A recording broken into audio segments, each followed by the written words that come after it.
Hey, what's up, everybody? Coming to you today with another 2020 mid-year top 10.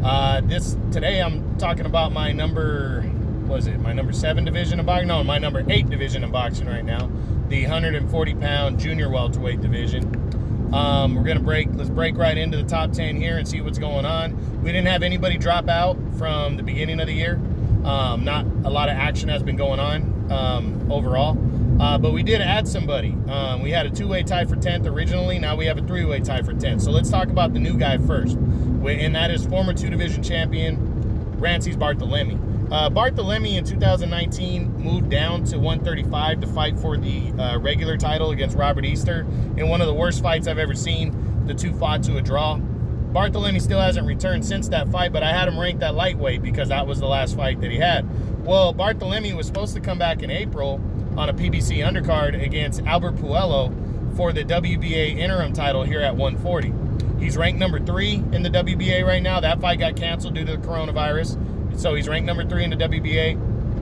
I would expect that fight's still going to go forward, but I haven't heard anything. So PBC's just getting rolling, so I'm expecting to start hearing stuff on their fighters.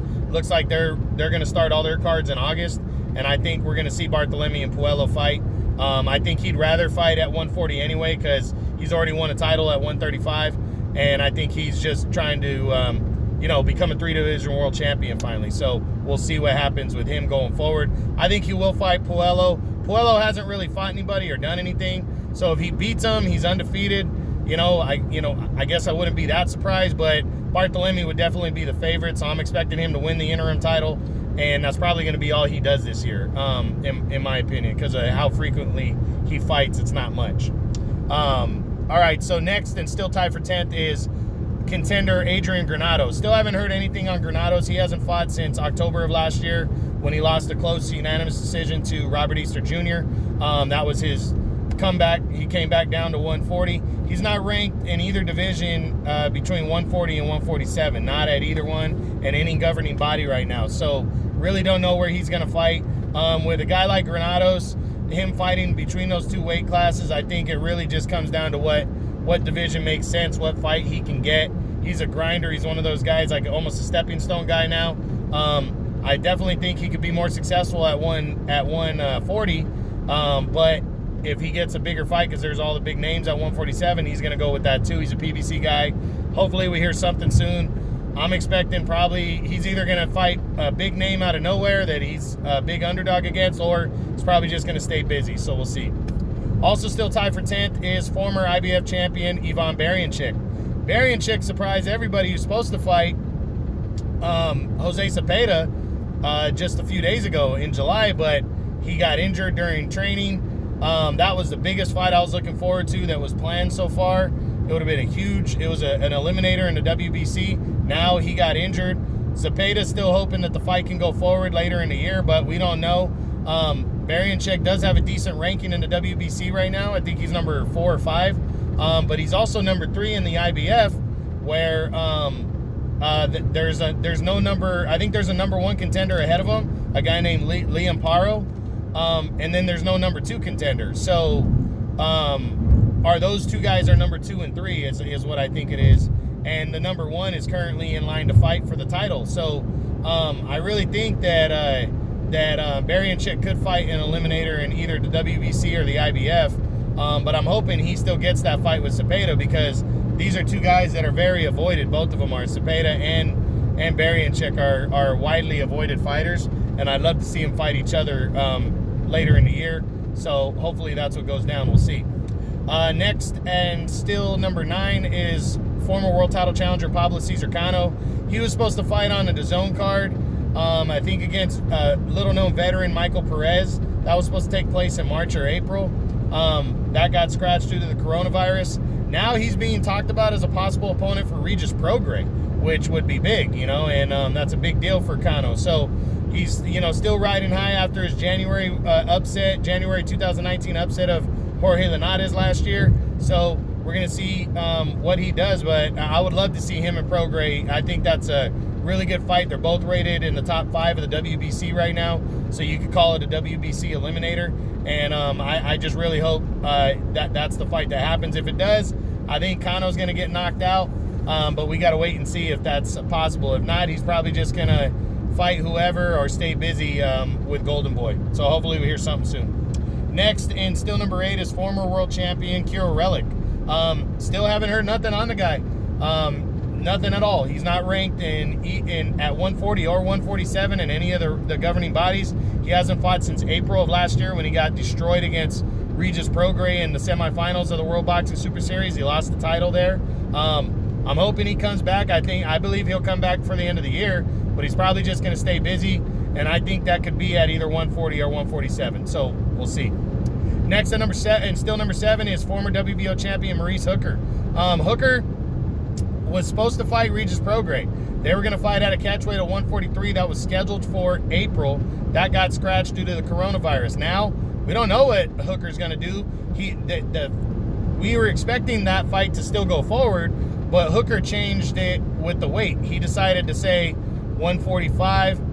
Prograis wants to stay at 140, so he doesn't want to balloon up in between fights too much. So he said the most he would go up to would be 144, and Hooker said no. So these guys couldn't agree because of 1 pound difference. So Hooker's now calling Prograis a pussy for not fighting him. You know, he could have came up to 145, whatever. All I know is these guys aren't fighting. Hooker's planning his next fight, so we'll see when that happens and what's going down. But he's going to be moving out of the top 10 here and moving up to 147 officially.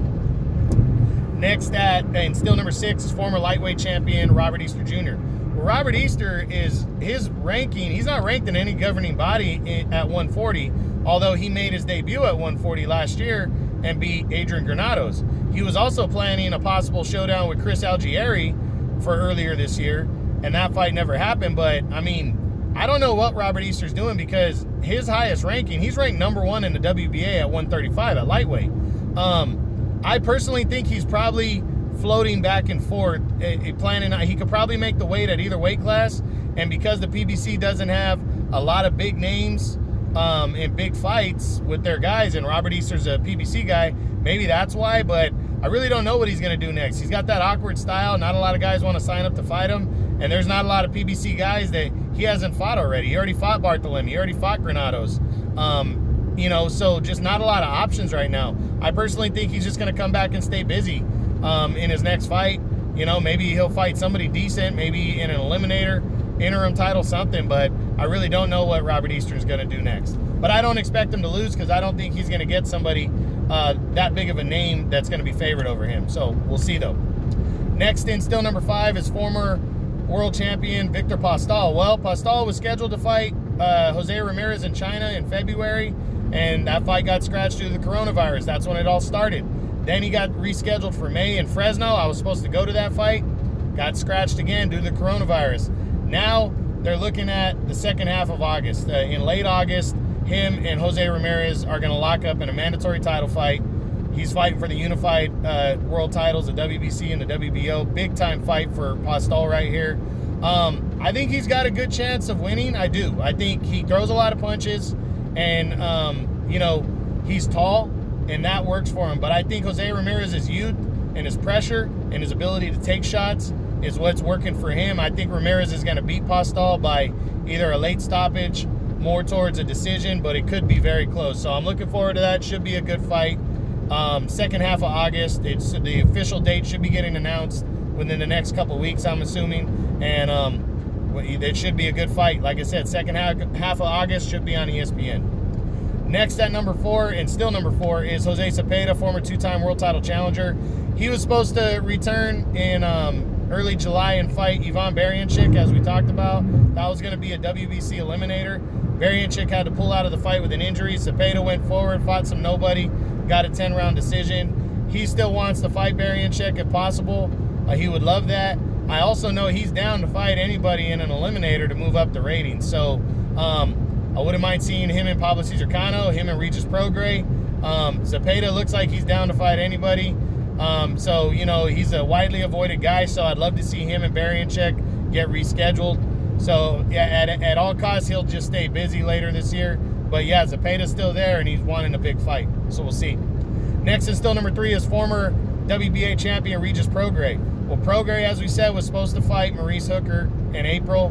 that card got scratched due to the coronavirus. Looked like they were still going to fight, and then they couldn't agree on the 1 pound difference. Prograis says his goal is to stay at 140 for now. He wants to move to 147 eventually, but he wants to get a rematch with Taylor, fight for the undisputed title. He definitely wants to stay here and do some business, take over 140 before moving up. So now there's talks about him possibly facing Pablo Cesar Cano. I really think that's a great option for him. I think he would knock Cano out if the fight happens. We just don't know if that's going to be exactly what happens. So waiting to see. I think it's a fight that makes most sense, though, and I'm hoping that's what goes down. Keep you posted.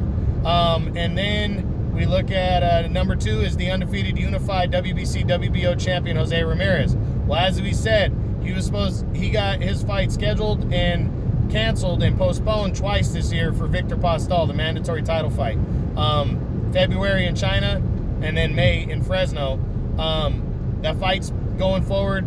Second half of August, he's going to be facing him for the unified world title. Should be a good fight. As I said, Postol, I think, has a decent chance of pulling off the upset, but I think Ramirez, his youth, his pressure, and his ability to take punches, I think he's going to pull this one out. Either a late stoppage or a possible decision, but it could be close. That's taking place second half of August on ESPN. Should be good. And if he gets through that and he gets through it without really taking a lot of damage, we could be seeing him back for the end of the year making another mandatory against WBO number 1 contender Jack Catterall. So we'll see. And then finally, still number 1 is the undefeated IBF WBA unified champion Josh Taylor. Taylor is still supposed to be making a mandatory defense against his number 1 contender, Kong Song, whatever, Thai fighter. He's a nobody. That fight's still supposed to happen. Bob Arum's talking about August or September. I'm leaning more towards September. I think the fight's going to go down. I think he'll dominate Kong Song, retain his world title, and push forward. Now, would he fight again before the end of the year? That's the big question. I think it's possible. He might have to stay busy before showdown with Jose Ramirez, because Ramirez has another mandatory due. So he might have to stay busy. So he might take a quick turnaround fight if he passes this fight with flying colors in September. So we'll see. But I definitely think he wins his next fight, stays unified champ. And that's it for the 140-pound mid-year top 10, guys. So I hope you guys enjoyed it. I'm going to keep pumping them out. True Boxing. Been here with the truth.